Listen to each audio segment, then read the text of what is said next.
नमस्कार दोस्तों।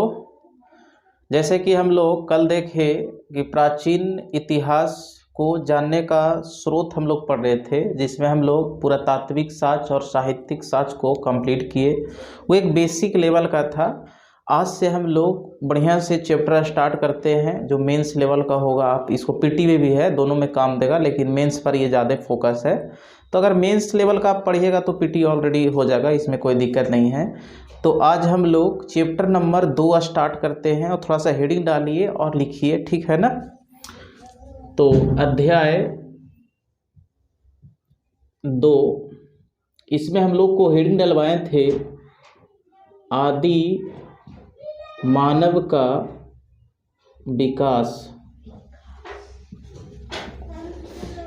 एंड प्रस्तर युग। तो पहले हम लोग इसको कंप्लीट करेंगे, कम से कम 30-40 मिनट जो भी लगेगा, पहले इसको कंप्लीट करेंगे। अब आज इसको हम लोग शुरुआत कर देंगे प्रस्तर युग का। तो थोड़ा सा समझिए क्या है ना। तो मेरे साथ लिखिएगा, यहाँ पर हेड डालिएगा मानव की उत्पत्ति। मानव की उत्पत्ति। तो मानव की उत्पत्ति टर्शियरी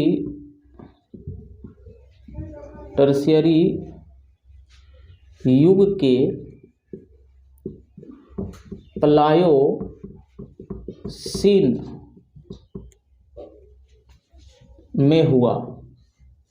देखिए, ये ज्योग्राफी का टॉपिक है, युग पढ़ना है। 5 गो महाकल्प आया था। तो एक टर्शियरी युग के प्लायोसीन में मानव का उत्पत्ति होता है। दूसरा पॉइंट लिखिएगा, मानव की उत्पत्ति। पूरा ही पढ़ लीजिए तो समझ में आ जाएगा, अभी लिखते चलिए कि मानव का जो उत्पत्ति हुआ है प्राइमेट्स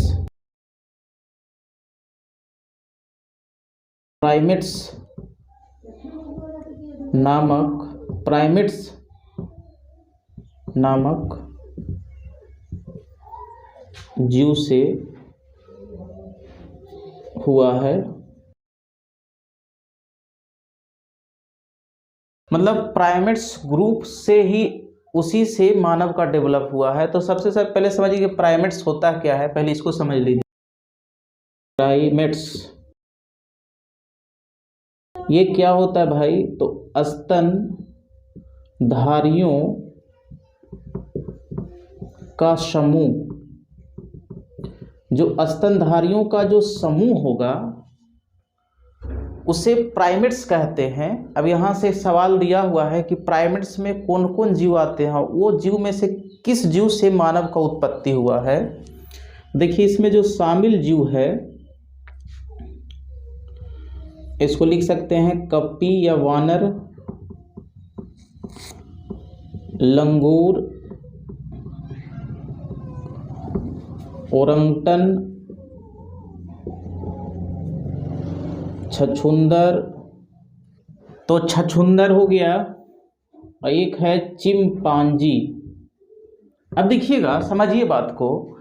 प्राइमेट्स नामक समूह में जो शामिल होते हैं से कपी होते हैं, लंगूर होते हैं, ओरंगटन, छछूंदर और चिंपांजी। लेकिन अब इतना सारा समूह है स्तनधारियों का, इसमें से कौन डेवलप किया मानव का? तो हम लोग माना जाता है कि इसी से, इस सब से नहीं डेवलप हुआ है मानव। जो डेवलप जो हुआ है मानव से, किससे हुआ है? कपी या वानर से हुआ है। मतलब इसी से विकास हुआ है, मानव का विकास। तो मानव का विकास जो हुआ है से कपी या वानर से हुआ है। ऐसे प्राइमेट्स तो रखेंगे, तब प्राइमेट्स में भी कई योग आते हैं, लेकिन मुख्य रूप से इससे विकास हुआ है। तो अब देखेंगे कि कैसे कैसे विकास हुआ है, कि छोटा अवस्था था उससे बड़ा हुआ, धीरे धीरे बढ़िया से डेवलप हुआ। अब उसी के बारे में हम लोग चर्चा करते हैं। तो एक पॉइंट याद रखिएगा आप लोग कि मानव की उत्पत्ति टर्शियरी युग में हुआ था, प्लायोसीन में। अब समझिए, एक ग्राफ बनाते हैं। आप लोग ग्राफ को बढ़िया समझ ली, उसके बाद धीरे धीरे हम लोग पढ़ते जाएंगे। देखिएगा, मानव का विकास। पहला है रामापिथिकस,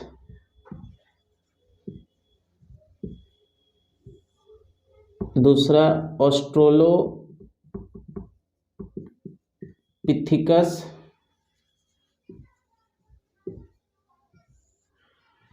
होमो हैबिलस,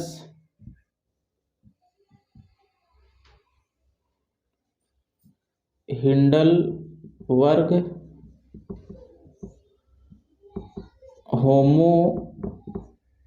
होमो है इरेक्टस। आगे एक बार लिख लीजिए तब समझ में आ जाएगा। होमो इरेक्टस,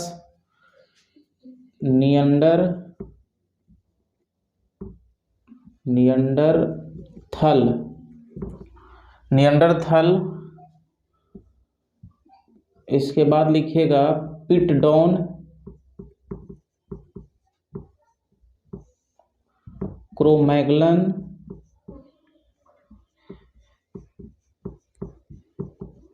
और एक है होमोसेपियंस।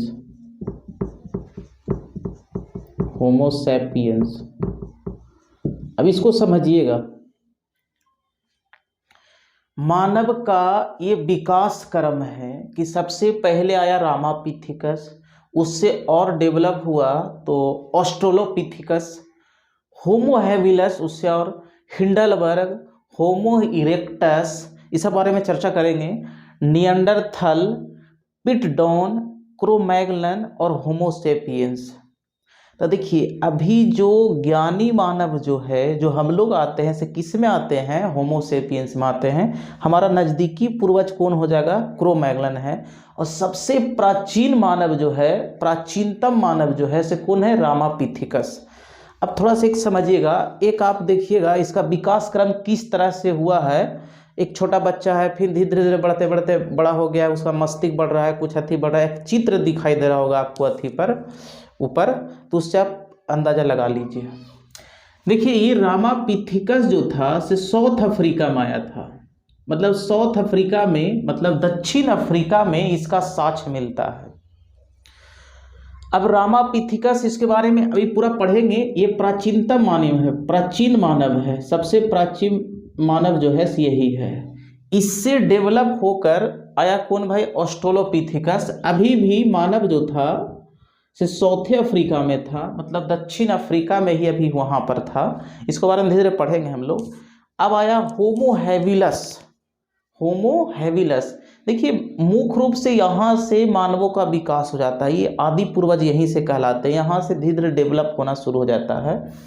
अब देखिए अभी इसके बारे में चर्चा करेंगे। इसके बारे में ये यूरोप में हुआ है, यूरोप में ये दो जगह साक्ष्य मिला है। एक मिला है चीन में और एक मिला है इंडोनेशिया में। होमो इरेक्टस का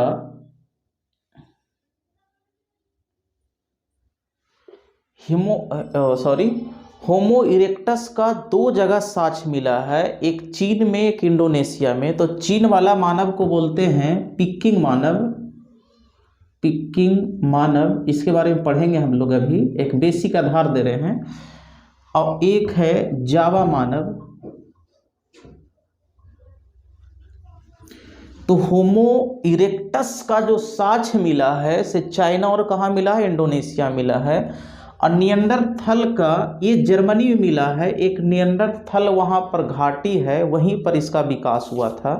तो ये जर्मनी में मिला है। अभी एकदम बेसिक हम लोग देख रहे हैं, इसके बाद चर्चा कर रहे हैं। और ये पिटडॉन जो है से ब्रिटेन में इसका साक्ष्य मिला है, ब्रिटेन में साक्ष्य मिला है। और क्रोमैग्लन जो है से इसका साक्ष्य फ्रांस में मिला है। और ये है पामीर का पठार। और यही क्या है भाई, आधुनिक मानव है, आधुनिक मानव। इसको हम लोग पढ़ेंगे कि इसका उत्पत्ति 40,000 से 30,000 के बीच माना जाता है, होमो सैपियंस को, है ना।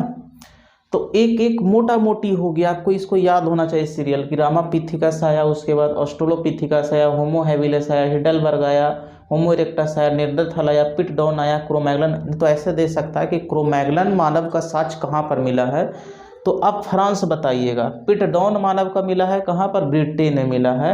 और होमोसेपियंस का कहाँ मिला है, पामीर का पठार। आगे ट्रिक भी बताते चलेंगे, अभी फिलहाल आप इतना लिख लीजिए। और हम लोग शुरू करते हैं रामापिथिकस से, और थोड़ा थोड़ा सबके बारे में आपको जानकारी होना चाहिए, कैसे कैसे कैसे डेवलप हुआ है। तो आइए अब हम उसी पर चर्चा करते हैं। तो हेडिंग डालिए रामापिथिकस।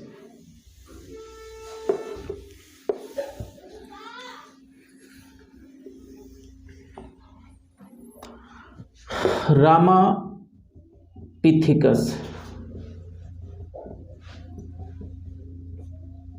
रामापिथिकस देखिए, रामापिथिकस में दो चार पॉइंट आपको याद रखना है, लेकिन मोस्ट इंपॉर्टेंट हम चीज बता रहे हैं।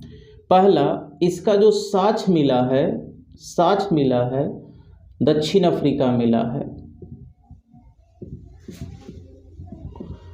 अगर भारत में इसका साक्ष्य देखिएगा तो भारत में भी मिला है, भारत में साक्ष्य, लेकिन इतना इंपॉर्टेंट ही नहीं है। ये शिवालिक पहाड़ी, शिवालिक पहाड़ी पर है ना, शिवालिक पहाड़ी, शिवालिक वाला क्षेत्र में ये मिला है। अब देखिए रामापिथिकस जो था से दक्षिण अफ्रीका में है, तो दक्षिण अफ्रीका आप जान रहे हैं उष्णकटिबंधीय क्षेत्र है, तो यहाँ पर लिख सकते हैं उष्णकटिबंधीय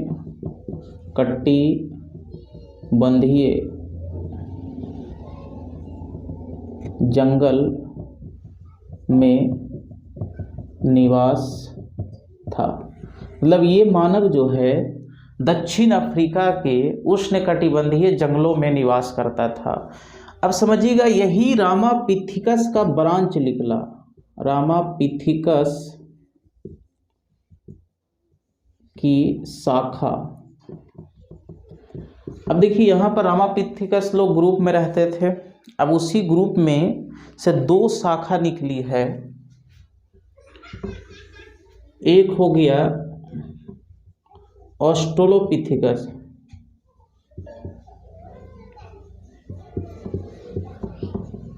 ऑस्ट्रेलोपिथिकस, और एक है महाकपि वर्ग, महाकपि वर्ग। समझिएगा, ये ऑस्ट्रेलोपिथिकस जो था मैदानी भाग में जाकर विकास किया, और ये जंगली भाग में ही रह गया। अब यहाँ से एक बड़ा अच्छा पॉइंट है, जैसे रामापिथिकस जो था से साउथ अफ्रीका में था, तो उसका दो ब्रांच निकला, एक ऑस्ट्रेलोपिथिकस निकला और एक निकला महाकपि। तो जो मैदानी क्षेत्र में, जो जंगल से हटकर मैदान वाला क्षेत्र में जाकर विकास अपना किया, डेवलप किया, वो ऑस्ट्रेलोपिथिकस किया, वही डेवलप हो गया। और कुछ ऐसे मानव थे जो जंगल में रह गए, वो क्या कहलाए भाई, महाकपि वर्ग। आज भी आप देखिएगा कि आज भी कुछ ऐसे मानव हैं जो जनजाति हैं, से अभी जंगल में ही हैं, बाहरी दुनिया से पूरा अनजान है, क्या बाहरी दुनिया में क्या हो रहा है क्या नहीं हो रहा है उन लोग से कोई मतलब नहीं है। आप अंडमान निकोबार द्वीप पे चल जाएगा तो इसका आप जीता जागता उदाहरण दे सकते हैं। वहाँ पर एक सेंटिनल द्वीप है, अभी भी वहाँ पर महाकपि लोग रहते हैं, महाकपि वर्ग रहते हैं, और पूरी बाहरी दुनिया से अनजान है। ये 2018 में भी ये न्यूज में आया था। तो ये वाला जाके डेवलप कर गया, और इसी से मानवों का समझे कि विकास क्रम शुरू हो जाता है। तो समझे कि एक आदि पूर्वज हमारे ये हो गए, कहीं उसी से धीरे धीरे क्या हुआ है, विकास हुआ है, मतलब इसी से विकास हुआ है।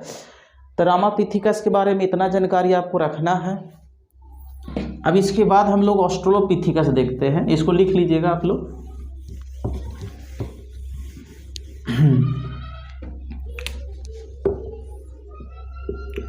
ऑस्ट्रेलोपिथिकस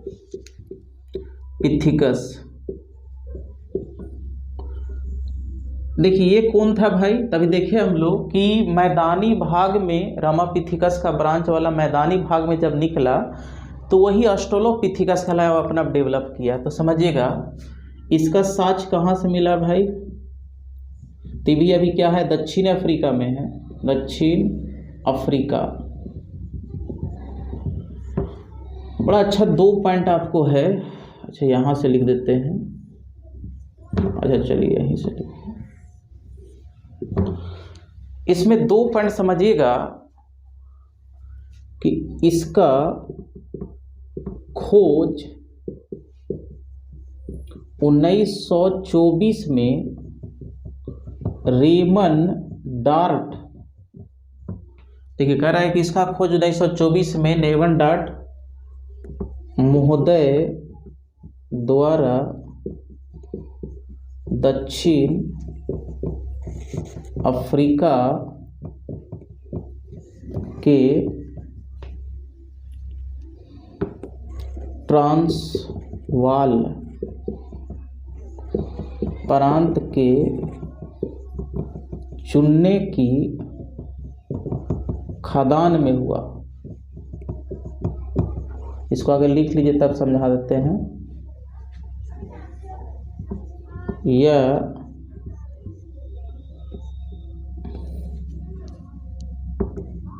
बच्चा यह मनुष्य की प्रारंभिक अवस्था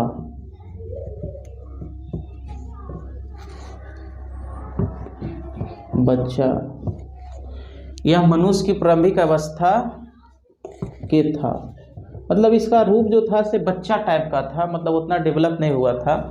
अगर बताइए, आप ही बताइए, अगर ये मतलब प्रारंभिक अवस्था का है, जब जन्म लेता है बच्चा तो थोड़ा सा बड़ा होता है, तो बचपना अवस्था के है, बचपन अवस्था इसको लिख सकते हैं। ये जो खोजा गया था से बचपन अवस्था का है, बचपन अवस्था के है, तो आप ही इसमें दिमाग लगा सकते हैं। तो ये मानव जो होगा से पैर हाथ पर चल रहा था, पैर हाथ से चलना। आप देख सकते हैं चित्र में जो शुरू वाला बच्चा गुड़रते हुए होगा ना, वो समझ जाइए कि वही है। और मस्तिष्क क्षमता का कम विकास,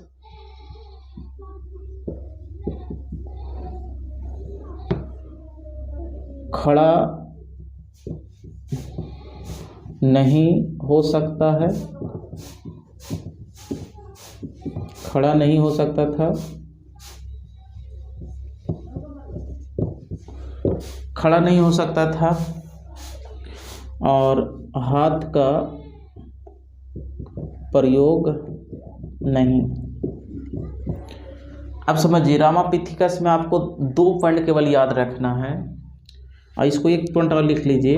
इसे आदि पूर्वज कहते हैं, मतलब ऑस्ट्रेलोपिथिकस को हम लोग आदि पूर्वज कहते हैं, क्योंकि इसी से धीरे धीरे मानवों का क्या हुआ है भाई, विकास हुआ है। तो समझिए इसका साक्ष्य कहाँ मिला, दक्षिण अफ्रीका में। कौन खोज किया भाई, 1924 में रेमन डार्ट महोदय द्वारा दक्षिण अफ्रीका के ट्रांसवाल प्रांत के चुनने की खदान में हुआ। यह मनुष्य की प्रारंभिक अवस्था, मतलब बच्चा वाला अवस्था था, बचपन अवस्था, जैसे पैर से चलता नहीं था, पैर हाथ से चलना था, सॉरी। और मस्तिष्क क्षमता कम विकास हो, बच्चा वाला देख लीजिए ना आप गुण, खड़ा नहीं हो सकता, हाथ का बढ़िया से प्रयोग नहीं कर रहा था। इसे आदि पूर्वज कहा गया, कहे कि इसी से मानवों का क्या हुआ है, विकास हुआ है। अब इसके बाद जो है ऑस्ट्रेलोपिथिकस के बाद है होमो हैबिलस। होमो हैबिलस, तो होमो हैबिलस कुछ नहीं था, इससे थोड़ा सा डेवलप हुआ और थोड़ा सा हाथ का प्रयोग करना शुरू किया, मतलब बड़ा हुआ तो खोलना शुरू किया, मतलब डेवलप हुआ। तो इसमें ज़्यादा नहीं पढ़ना है, खाली बस याद रखना कि इसके बाद ये आता है। और एक हिंडलबर्ग था, अब देखिए यूरोप में जाके बसने लगा, मतलब इधर से मानव धीरे धीरे निकलते तो यूरोप में साक्ष्य मिल गया। तो हिंडलबर्ग आप इतना खाली याद रखें कि यूरोप में है। मैंने अब इसको पढ़ना है होमो इरेक्टस के बारे में, उसमें कुछ महत्वपूर्ण चीज़ है। धीरे धीरे विकास हुआ है। इसके बाद हम लोग 2 चीज़ देखे, एक होगा होमो हैबिलस, होमो हैबिलस।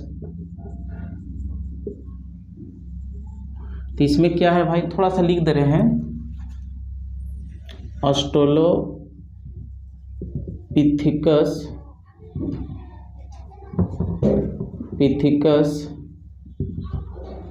से ज़्यादा विकसित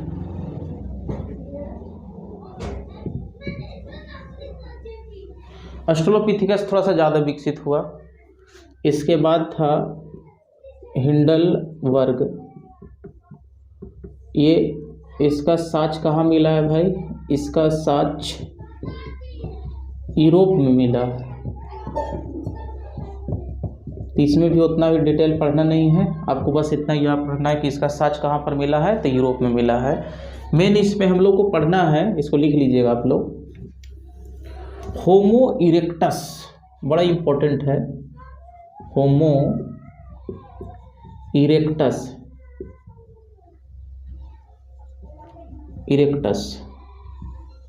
अब देखिए ये होमो इरेक्टस जो था, अभी देखिए हम लोग कि दो भाग में इसको बांटे। एक हम लोग देखे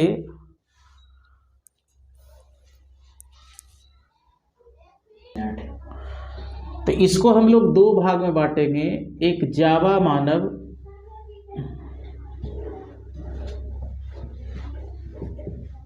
जावा मानव,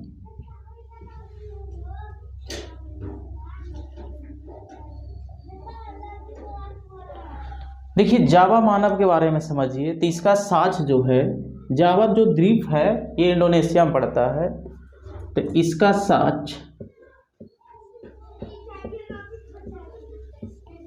जावा द्वीप के सेलो नदी के किनारे टिनिलग्राम में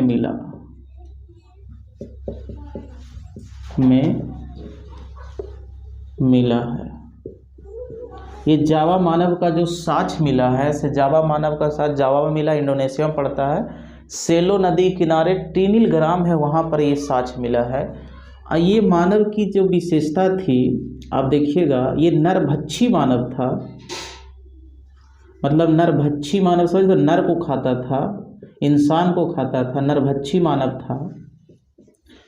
इसका अन्य नाम मतलब जावा मानव को पिथेकैंथ्रोपस इरेक्टस भी कहा जाता है।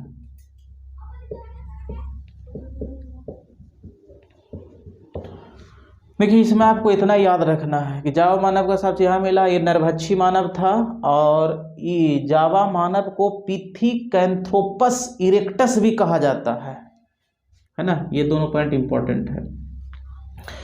अब इसी में एक और मानव था, अब बताए पिकिंग मानव, ये तो पहला मानव हो गया, एक था पिकिंग मानव। देखिए अभी इसका बताए कि इस पिकिंग जो है से आप जानते हैं चीन का राजधानी पहले पिकिंग हुआ करता था, जैसे बीजिंग का प्राचीन नाम था। तो इसको में लिख सकते हैं कि इसका साक्ष चीन की राजधानी बीजिंग या इसी को बोलते हैं पिकिंग में मिला है। और लिख सकते हैं यहाँ 40 अस्थि कंकाल की प्राप्ति हुआ है।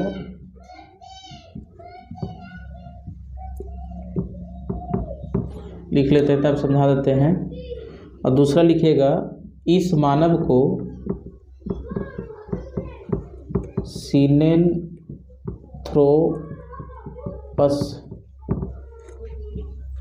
सिनेंथ्रोपस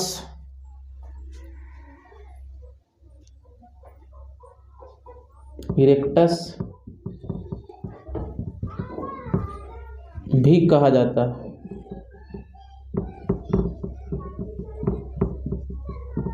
देखिए, इसमें आपको ये याद रखना है कि पिकिंग मानव का साज कहाँ पर मिला है भाई, तो चीन की राजधानी बीजिंग या पिकिंग में मिला है। ये भी ना याद रखे तो कोई दिक्कत नहीं है। ये भी एक नरभक्षी मानव था, नरभक्षी मानव था।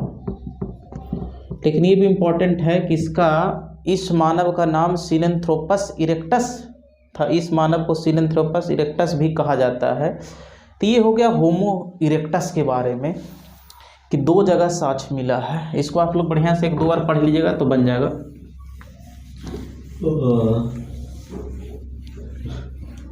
हम तो सही बनाए। इसके बाद हम लोग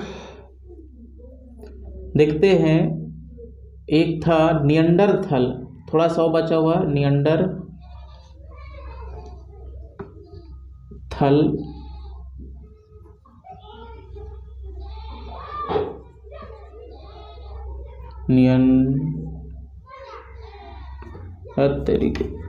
नियंडरथल मानव, थोड़ा सा मिस्टेक हो गया हो, नियंडरथल मानव। देखिए, इसका साज कहाँ पर मिला है तो इसके बारे में थोड़ा सा लिखेंगे। इसका साज जर्मनी के नियंडरथल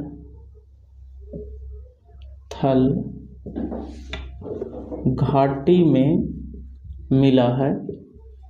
याद रखिएगा, जर्मनी मिला है। यह मानव सांस्कृतिक विकास का सूचक था। इसमें अगर ये पॉइंट आप याद रखते हैं कि नियंडरथल मानव का साक्ष कहाँ पर मिला है तो जर्मनी मिला है। यह मानव सांस्कृतिक विकास का सूचक था। सांस्कृतिक विकास मतलब क्या होता है, थोड़ा सा ये समझ लीजिए। सांस्कृतिक विकास मतलब यहाँ पर देखिएगा कि वर्ग विभाजन था कि महिला लोग घर में रहते थे और पुरुष पार्टी जो है से कमाने खाने जाता था, मतलब शिकार उकार करने जाता था और लेके आता था। और यहाँ पर दफनाने की परंपरा थी, आग जलाने की परंपरा, मतलब दफनाने और जलाने की परंपरा, ये सब आ गई थी और एक अच्छा डेवलप कर लिया था। तो आप यहाँ पर देखिएगा तो आग का प्रयोग भी होने लगा, आग का प्रयोग भी करने लगा लोग। वर्ग विभाजन था कि महिला लोग घर में रहेगी, अभी भी है वो, और पुरुष पार्टी का माना जाएगा। और यहाँ पर क्या बोलिएगा, दफनाने की परंपरा शुरू हो गया था। शुरू मेन आप में ये है कि ये सब तो ऐसा ही हो गया, ये सब उतना इम्पोर्टेंट नहीं है। आपको ये याद रखना है कि नियंडरथल मानव का विकास कहाँ पर हुआ है, तो जो इम्पोर्टेंट रहेगा उसको लिख देंगे, बाकी तो समझाना ये पड़ता है। तो कहाँ हुआ है, तो जर्मनी में। अब इसके बाद हम लोग देखेंगे, थोड़ा थोड़ा बचा हुआ है,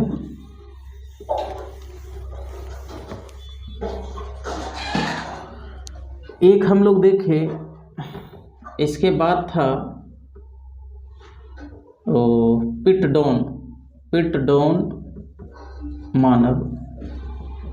अब इसमें एक ही पॉइंट रख सकते हैं कि इसका साक्ष्य जो मिला है, इसका जो साक्ष्य मिला है, साक्ष्य ब्रिटेन में मिला है।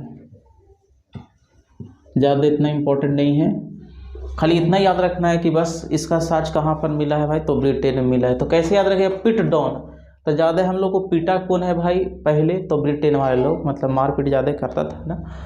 तो इसका साक्ष्य मिला है ब्रिटेन में। मतलब कि आप देख रहे हैं कि रामापिथिकस जो था अफ्रीका में था और धीरे धीरे फैलते फैलते यूरोप में भी चल गया, इधर पामीर के पठार में भी आ जाएगा, चाइना में आ गया, इंडोनेशिया में आ गया, फैलते फैलते पूरा दुनिया में फैल गया। इसके बाद है क्रो मैगलन मानव, इसका जो है इसे फ्रांस में इसका साक्ष्य मिला है। आप इतना याद रखिएगा कि क्रो मैगलन का साक्ष्य कहाँ पर मिला है, तो फ्रांस में। तो ऐसे याद रख सकते, क्रो मतलब होता है कौवा, और कौवा कौ करते करते एकदम क्या बोलिएगा, कान फाड़ देता है। फ्रांस फ्रांस फ्रांस, ऐसा ही समझिए। ये थोड़ा सा है, आप इसको याद रखिएगा। इसके बाद है होमो सैपियंस। यही जो है से वर्तमान मानव जो है, जिसका आप देखते होंगे वैज्ञानिक नाम होमो सैपियंस है, ये ज्ञानी मानव है। ये क्या है भाई, तो ज्ञानी मानव है। ये हमारा पूर्वज कौन हो जाएगा, नज़दीकी पूर्वज कौन हो जाएगा, क्रो-मैगलन हो गया। हाँ, इसका साक्ष्य पामीर के पठार में मिला है। एक चीज़ और इसमें लिख सकते हैं कि होमो सैपियंस की उत्पत्ति, मतलब इसका उत्पत्ति आगे हम लोग पढ़ेंगे तो समझ में आ जाएगा, वहाँ पर बतावेंगे। 40 से 30 हजार 40 से 30 हजार ईसा पूर्व में उच्च पूरा पाषाण काल में हुआ।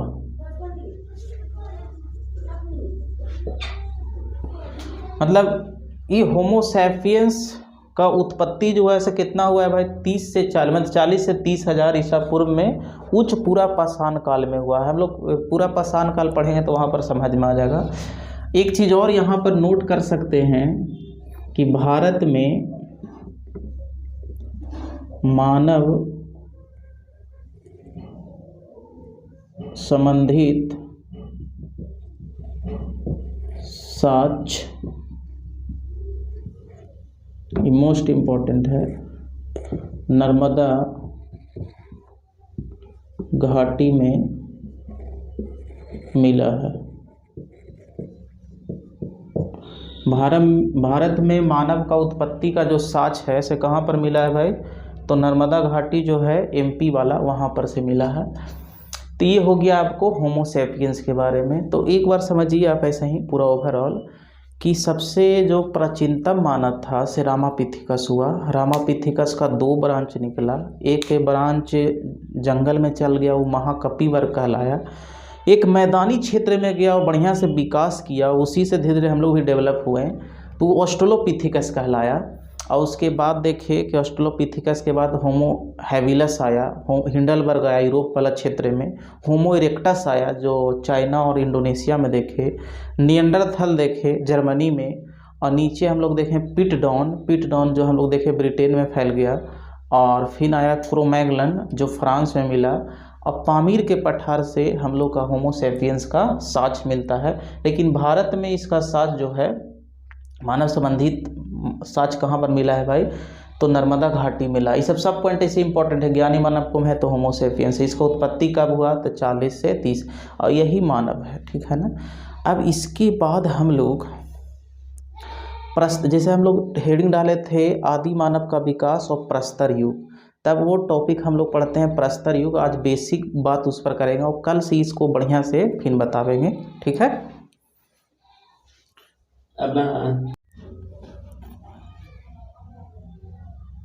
तो हम लोग अब समझते हैं आगे।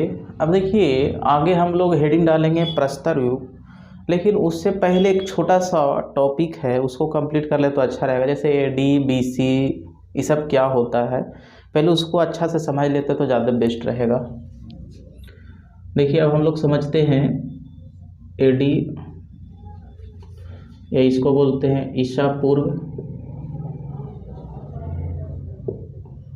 और एक हम लोग देखे, हाँ ईसा पूर्व ठीक था जी, एक कट करो, चलो स्टार्ट करो।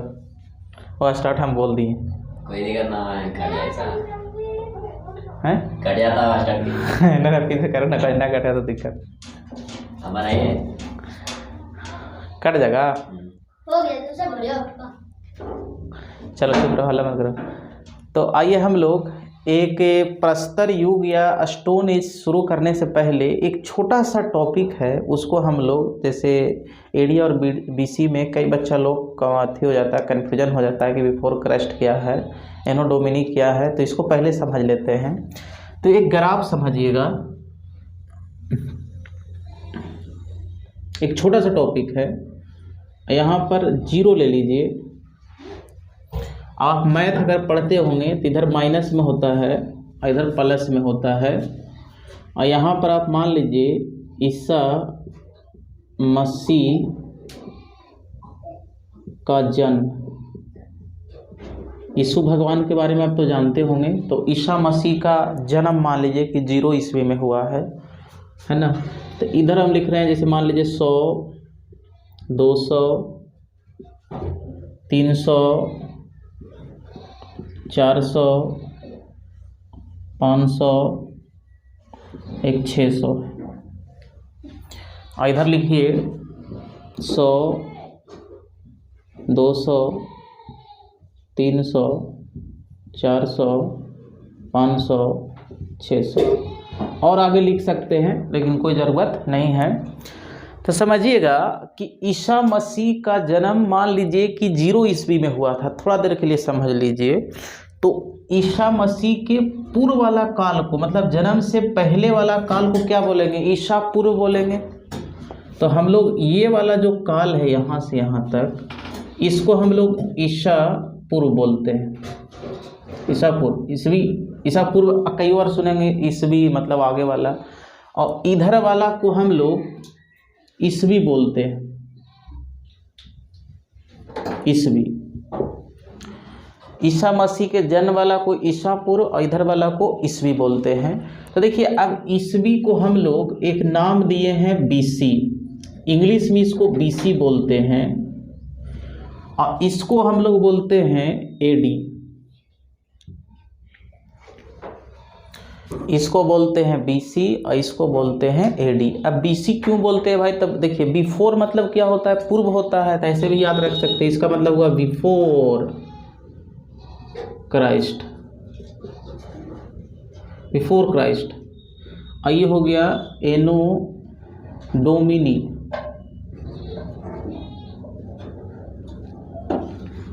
तो समझे, क्या समझे भाई कि ईसा मसीह के इधर वाला जन्म को हम लोग, जो इधर जो घटना घटेगा उसको ईसा पूर्व बोलेंगे, और बाद में घटेगा उसको ईस्वी बोलेंगे। अब समझिए एक खेल समझिएगा क्या है। इधर हो गया बीसी और इधर हो गया एडी, मतलब ईसा पूर्व, और इधर हो गया क्या? ईस्वी। ईसा पूर्व और इधर हो गया ईस्वी।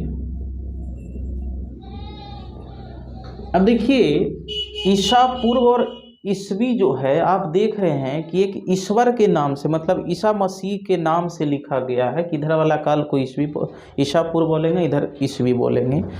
तो इसका एक और नाम आप याद रखिएगा, BCE, इसी का नाम है BC। तो याद रखना बड़ी थी सिंपल है भाई, बी आ जा रहा है इसमें, मतलब बिफोर वाला बात करेगा। इसको बोलते हैं बिफोर कॉमन एरा। तो बिफोर कॉमन एरा इसको बोलते हैं, और इसको अलग नाम दे दिया गया है C, तो कॉमन एरा। तो आप समझिए एडी को हम लोग CE बोल सकते हैं। जैसे अभी चल रहा है कितना भाई, 2022 चल रहा है, तो 2022 एडी लिखिए या 2022 CE लिखिए, कोई दिक्कत नहीं है ना। अब मान लीजिए कि जैसे आप देखे होंगे कि हड़प्पा संस्कृति 2350 से 1750 ईसा पूर्व लिखते हैं, तो इसको आप ऐसे भी लिख सकते हैं 2350 BC टू 1750 BC, मतलब ईसा पूर्व।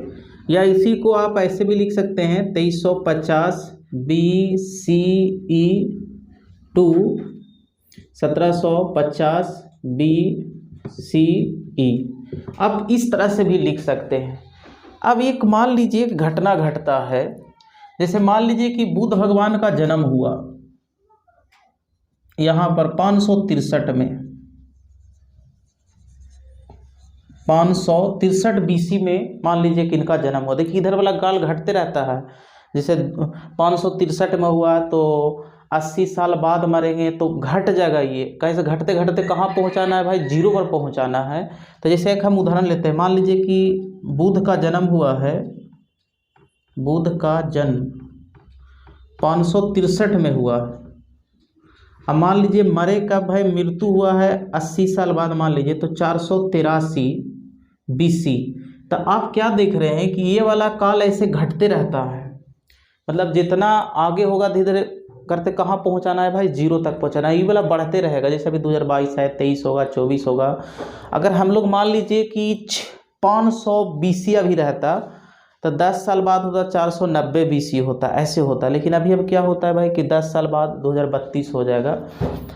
एक पॉइंट और हम समझा रहे हैं, जैसे मान लीजिए कि कुछ खोज हुआ, सपोज दैट, चलिए खोज नहीं, मान लेते हैं कि बुद्ध जी का जन्म हुआ है 563 BC में।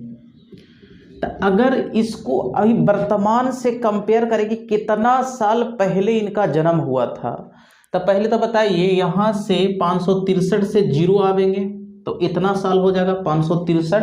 अब वर्तमान में कितना चल रहा है भाई, 2022। तो अगर अभी से निकालिएगा, अभी से तो कितना है, तो 563 में मतलब 2022 में 563 जोड़ दीजिए तो 5, 8 इतना वर्ष, मतलब 2585 वर्ष पहले की बात है कि हमारे बुद्ध भगवान जो हैं से इतना वर्ष पहले आए थे। अब मान लीजिए सपोज डेट कोई एक साक्ष्य मिला जो बताया गया कि साक्ष्य में कि 1000 BC का कोई कंकाल मिला, तो मीडिया वाला बताएगा कि आज से लगभग 3000, कहे कि 2000 तो हो गया है, 2022 चल रहा है, तो लगभग 3000 वर्ष पहले 3000 वर्ष पहले का एक कंकाल मिला है। समझ रहे हैं बात को? तो इसको आप लोग थोड़ा सा समझ जाइएगा। इधर वाला काल को ईसा पूर्व बोलते हैं और इधर वाला को ईसवी बोलते हैं। और इसका नाम याद रखिए, हो सकता दे सकता है कि BC का और नाम क्या है भाई, या AD का और क्या नाम है, तो कॉमन एरा और बिफोर कॉमन एरा। तो याद रखना, अगर BC याद है, बिफोर मतलब ऐसे भी पूर्व होता है ना, तो ईसा पूर्व वाला BC होगा और उधर वाला क्या होगा, AD होगा। तो एक छोटी सी बेसिक जानकारी थी, जानकारी देना बड़ा इंपॉर्टेंट था, कहे कि इसका बहुत बार यूज होगा, AD BC इस सब का बहुत बार प्रयोग होगा, तो इसकी जानकारी आपको होना चाहिए। अब हम लोग प्रस्तर युग का शुरुआत करते हैं, आज बेसिक बताते हैं और कल से इसका सिलेबस बढ़िया से डीप में पढ़ाएंगे। तो आज एक थोड़ा सा डेटा रख देते हैं, खाका रख देते हैं इसका। देखिए प्रस्तर युग, या इसको हम लोग पाषाण युग भी बोलते हैं, या इसको इंग्लिश में कहो तो स्टोन एज बोलते हैं, स्टोन एज। अब ऐसा क्यों बोला गया भाई, पाषाण क्यों कहा गया, या प्रस्तर या स्टोन यूज क्यों कहा गया? तो देखिए जो मानव का जो उत्पत्ति हुआ था, जैसे टर्शियरी युग के प्लायोसीन में देखे थे, तो मानव जो उस समय आप देखे थे कि जंगल उंगल में, जैसे साउथ अफ्रीका में वगैरह वगैरह क्षेत्र में रहते थे, तो उस समय मुख्य हथियार के रूप में पत्थर का ही तो यूज करते थे। पत्थले से सब चीज़ काम करते थे, जैसे किसी जानवर को मारना हो, चाहे उसे कुछ भी करना हो, तो मुख्य रूप से देखा जाए तो हथियार के रूप में पत्थर ही था। तो उसी को हम लोग बोल दिए कि भाई जिस काल में इंसान पत्थर का ही खाली यूज करता था उसे पाषाण युग बोलेंगे, केवल प्रस्तर युग या स्टोन एज कहेंगे। अब इसको भी अलग अलग तरीक़ा से बांटे हैं कि किस काल में कौन पत्थर यूज करता था, कैसा हथियार करता था, पूरा टॉपिक पढ़िए तो कंप्लीट हो जाएगा। तो इसको 2 तरह से हम लोग बांटे हैं, साक्ष्य के आधार पर, साक्ष्य के आधार पर वर्गीकरण,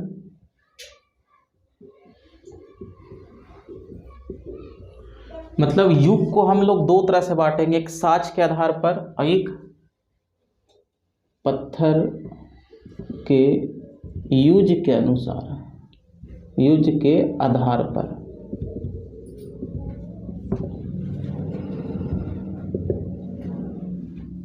पर वर्गीकरण।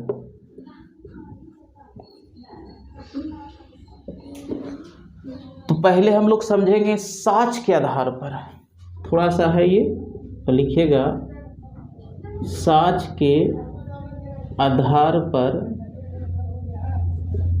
वर्गीकरण। तो इसको हम लोग 3 भाग में बांटे हैं।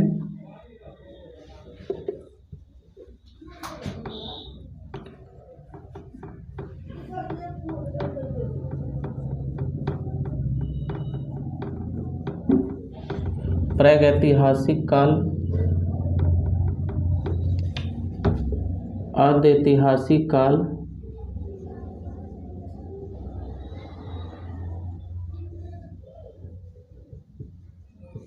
और एक हो गया ऐतिहासिक काल।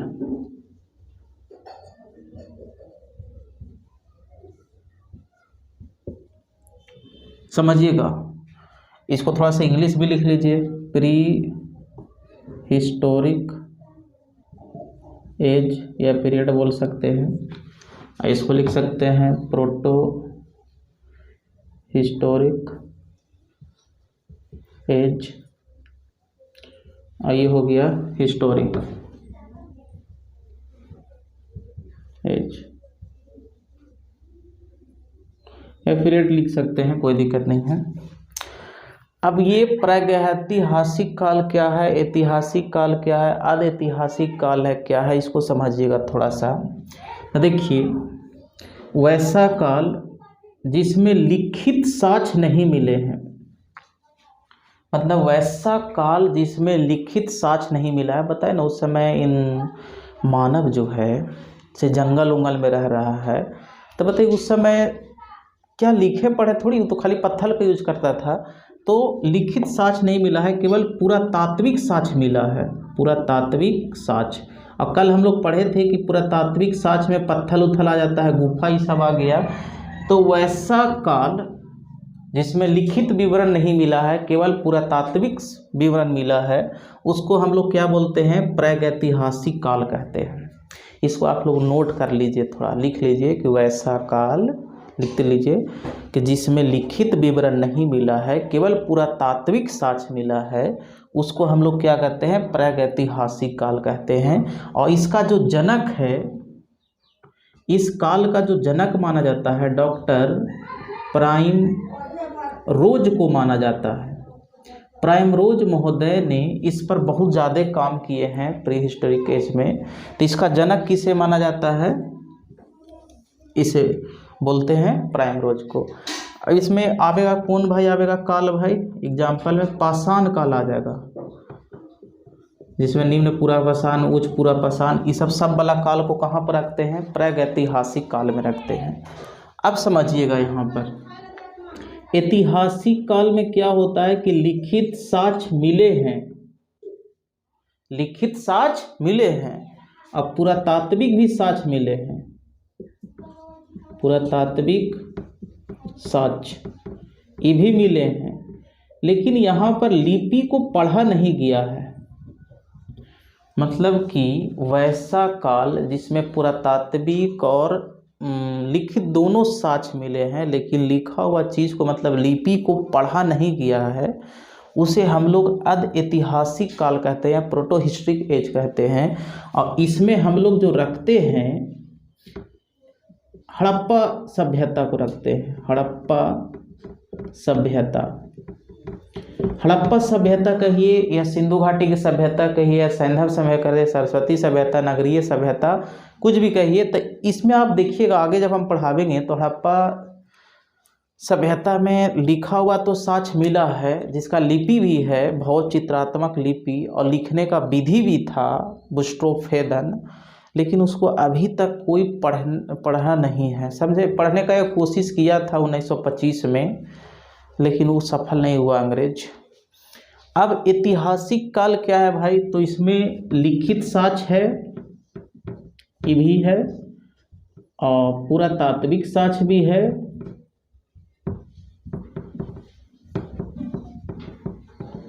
ये भी है, तो वैसा काल जिसमें लिखित साक्ष्य, पुरातात्विक साक्ष्य दोनों उपलब्ध हो, उसको पढ़ा उढ़ा सब जा सकता है, रिसर्च सब किया जा सकता है, उसको ऐतिहासिक काल कहेंगे। आइए होगा वैदिक काल के बाद होगा वैदिक काल से, वैदिक काल से अब तक। तो ये वाला कम से कम आप याद रखिएगा। और ये वाला, ये प्रश्न ऐसे पूछ सकता है कि आद ऐतिहासिक काल में किसको रखा गया है, तो आप किसको रखिएगा, तो आप इसको रखिएगा हड़प्पा सभ्यता को। अब पाषाण काल में किसको रखा गया है, तो प्राग ऐतिहासिक काल को रखा गया है। तो और इसको ये हो गया साक्ष्य के आधार पर।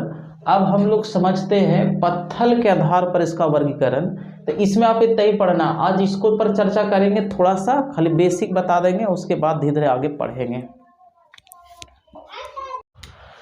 तो कल से हम लोग क्या करेंगे, पत्थल के आधार पर वर्गीकरण पढ़ेंगे, जिसमें हम लोग पढ़ेंगे कि निम्न पूरा पाषाण काल, मध्य पाषाण काल, नव पाषाण काल, उसका भी वर्गीकरण है, और कुछ इसमें वैज्ञानिक आवेंगे, तो उसके बारे में चर्चा करेंगे।